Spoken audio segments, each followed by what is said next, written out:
What would we all be without self-belief? You don't become the best at something by thinking you're inferior. Robert Griffin III's been taking a lot of heat for his best quarterback in the NFL comments, but honestly, I freaking love it. I love it. I want my quarterback to be confident and think he's the best. Obviously, we know he's not. He might not even be the best quarterback on his own damn team. He's still the same guy who panics the second his first option is covered. He's still the same guy that was benched last November in favor of Colt freaking McCoy, who at the time had a career record of 7-15. He's still the same guy who's had an injury history, 2 ACL reconstructions on the same knee to go along with a dislocated ankle last season.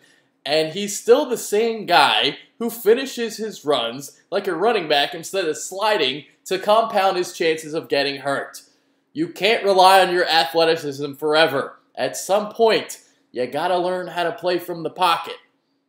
Donovan McNabb did so.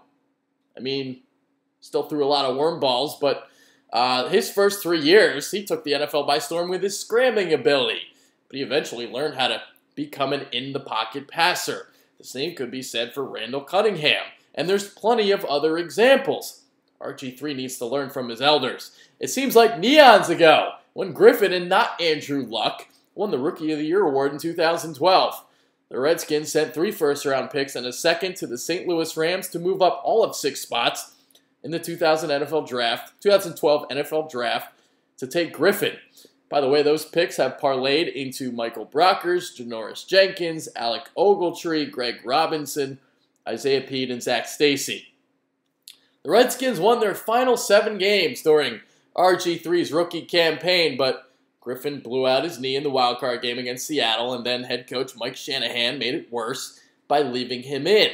Needless to say, it's been a 2-year nosedive ever since. And now we're at a crossroads in RG3's career because Washington's head coach Jay Gruden is the same guy who wanted to draft Andy Dalton when he was the offensive coordinator in Cincinnati. Team owner Mike Brown wanted the mobile Colin Kaepernick, but Dalton was the pocket passer that better suited Gruden's offense. So basically, Gruden probably wasn't the guy you wanted in the first place to bring in for RG3.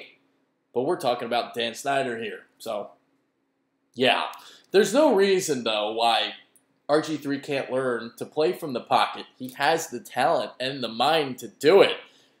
But it's going to take a lot of work and some buying in. You know, RG3 has to buy in to Gruden, and Gruden has to buy into RG3. When Griffin was benched by, Gruden for McCoy, here was the reasoning for it.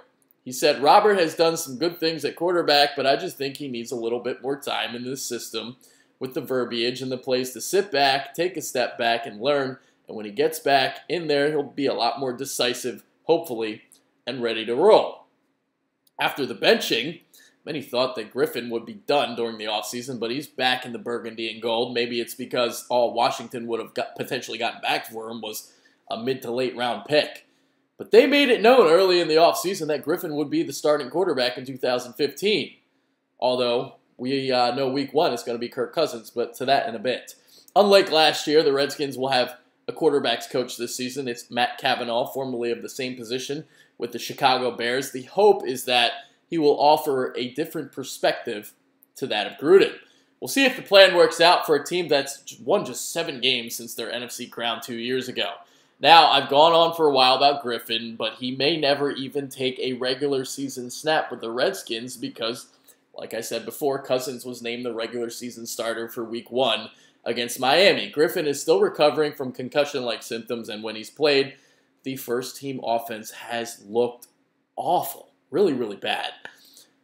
So, to start with the positional break, well, before I get to the positional breakdowns, you'll see all my ratings in that description box below. As you can also see, I don't have a Redskins logo. I've been doing, I have 24 of the 32 teams, so the NFL logo will just have to do for the other 8. The Redskins, unfortunately, are one of the teams that I don't have a logo for. So all I can say is, it's definitely cool to work for a company that has Fathead as a sponsor. So that's why I got all these Fatheads. But yeah, let's go with the positional breakdowns now. And again, let's focus on Griffin just a little while longer. If he's going to get better in the pocket, he's going to have to master the footwork. When he ran for 815 yards and managed a stellar 102.4 passer rating during his rookie year, the Redskins had a hybrid offense of the Mike Shanahan stretch running game, the pistol read option of Nevada, and the Baylor spread. Griffin was the glue that held the offense together, whether he kept the ball on the read option, threw off play-action bootleg, or scrambled for a key first down. It was a lot of fun watching Griffin use his legs that rookie season, but as we've seen, you don't last in the NFL playing quarterback like that. He needs to evolve, and the footwork is important because the feet tells you where the eyes should be. It's the feet that help you make your progressions to the second and third receiving options. Bad footwork is also what has hurt Griffin's accuracy. He throws off balance, and when your balance is off kilter, so is your body. And this is what leads to the overthrows and the tosses in the dirt. And speaking of his accuracy, Griffin did have a completion percentage of 68.7, which was fourth among quarterbacks with at least 50 attempts. But let's face it, that's because Gruden kept it very simple, very basic, very vanilla for him. A lot of screens, wide receiver screens, hitches, crossing patterns. That completion percentage number is fool's gold. Behind Griffin will again be Kirk Cousins and Colt McCoy. Cousins has the best arm on the team, but his turnover problems prompted Gruden to turn to McCoy last year. McCoy led the team with a 96.4 passer rating and showed the most poise in the pocket a year ago. Now let's talk about Cousins for a little bit, because if he does supplant RG3 as the starter, let's talk about him. So he's very efficient in the short game, taking what the defense gives him. Like RG3, tends to get stuck on that first read too. Needs to learn how to go through his progressions better, although he's a lot more advanced than RG3 in this aspect. In terms of accuracy, he does tend to sail some of his throws. Actually does this a lot more than you should. But overall, man, I've been kind of saying it for a couple years. I just don't know if RG3 will ever master the in-pocket traits that you need. And Cousins, in terms of what Gruden wants offensively, he's probably the better fit. But like I said in the beginning, Gruden probably wasn't the guy you wanted to bring in here in the first place. But, can't do anything about that now. You got Gruden, you're stuck with him. Gruden decided to keep the Redskins' zone blocking scheme intact last season, and Alfred Morris benefited by running for 1,074 yards and 8 touchdowns. The third straight year he's eclipsed 1,000 yards on the ground.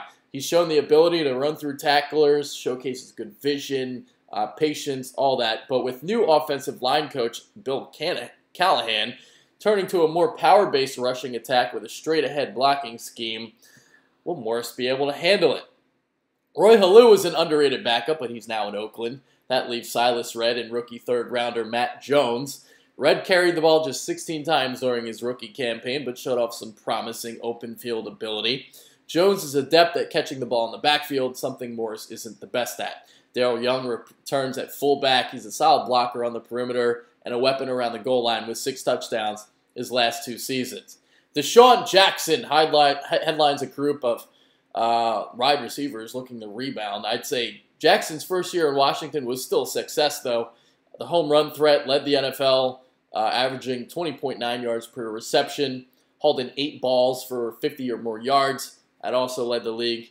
He did catch just 56 passes, though, 26 fewer than his final season in Philadelphia. But it was Pierre Garcon who really disappointed in 2014. After leading the league with 113 snags in 2013, he hauled in just 68 last season. He's best after the catch, where he can plant and explode. His hands sometimes get shaky, but overall, he's a very solid receiver. Then there's Andre Roberts. He was underrated in Arizona, but in his first season with Washington, he caught just 36 of the 71 balls thrown his way. Ryan Grant and 4th-round rookie Jamison Crowder are other options. Grant is a solid route runner, while Crowder is undersized, but could be a weapon working underneath. When healthy, Jordan Reed is a weapon as a pass catcher from the tight end spot, but he's missed 12 games his first 2 seasons. His blocking is suspect, but his side-to-speed ratio is impressive. And, well, Reed is going to have to stay on the field because there's already been season-ending injuries to Niles Paul and Logan Paulson. The team did draft tight end Evan Spencer in the 6th round, so you got him. But, man, no depth behind Reed.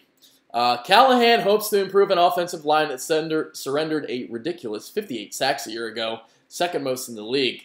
The number led to the Skins drafting tackle Brandon Scherff with the 5th pick in the draft. He plays with a mean streak, something that's been lacking on the line in recent years.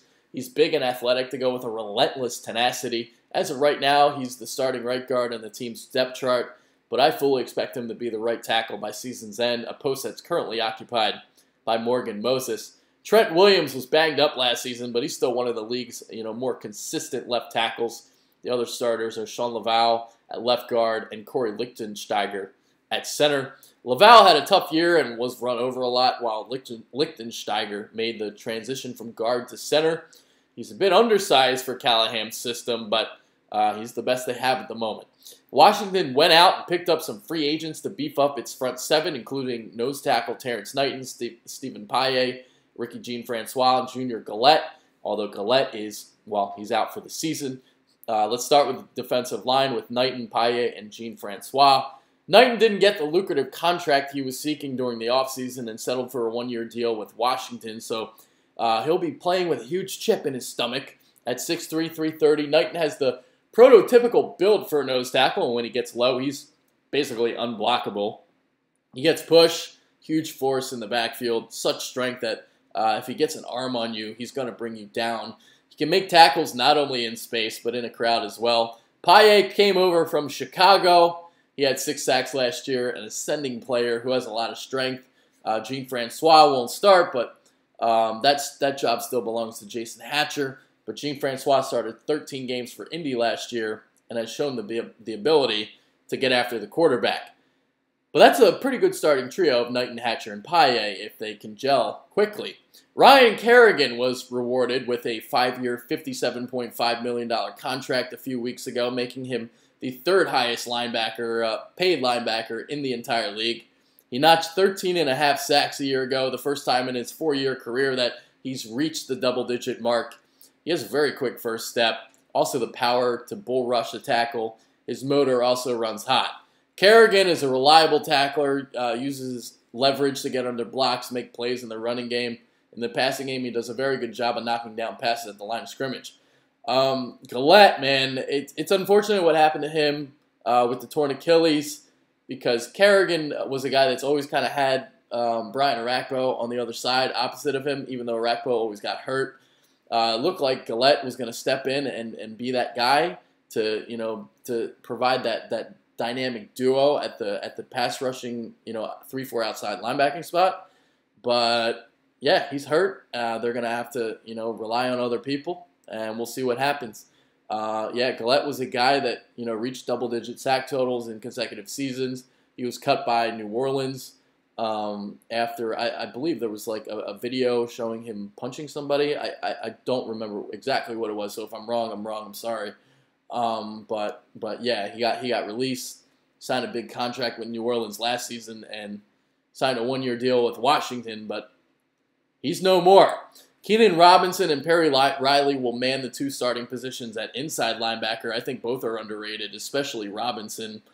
He was the team's leading tackler with 109 a year ago, at his best in coverage. Riley is more of a downhill thumper. Trent Murphy and rookie 2nd-rounder Preston Smith provide depth at outside linebacker, and yeah, Murphy is probably going to be the guy opposite of Kerrigan now. Secondary also saw a big overhaul in the offseason. Chris Culliver comes over from the Niners. Safety DeSean Golston was acquired in a trade from the Buccaneers after failing to live up to expectations in Tampa. Golston isn't really that great in coverage. Tampa likes to play the Tampa 2, so just wasn't a fit there. DeAngelo Hall will also be back after tearing his Achilles twice. Last year, rookie Brashad Breeland and 2nd-year pro David Amerson held down the fort as the starters, but they received some valuable experience, although Amerson was burned for a league-high 10 touchdowns. On special teams, the Redskins found something in punter Tressway, but Roberts was, a downer as a returner. Kai Forbath was 24 of 27, but struggled with his kickoffs. Overall, I don't see how the Redskins can climb out of the basement in the NFC East. Maybe they finish ahead of New York, but I don't think so. Let's see. Where do I have Washington? Yeah, that's what I thought. I got Washington at 5-11. 5-11. That's where I got them at, which actually may be more wins than a lot of people predict. So it's ugly right now in DC. Not a lot of expectations. I don't think they're that good. The RG3 thing is just getting out of hand. I don't think Gruden's the guy. There's going to be another coaching change soon. But 5-11, that's what I got. That's it for this video. If you Redskins fans disagree with me, let me know. Let me know what your record prediction is. Let's debate. Other than that, I'm out of here. Make sure you follow us on Twitter @TheBitterBirds. Later.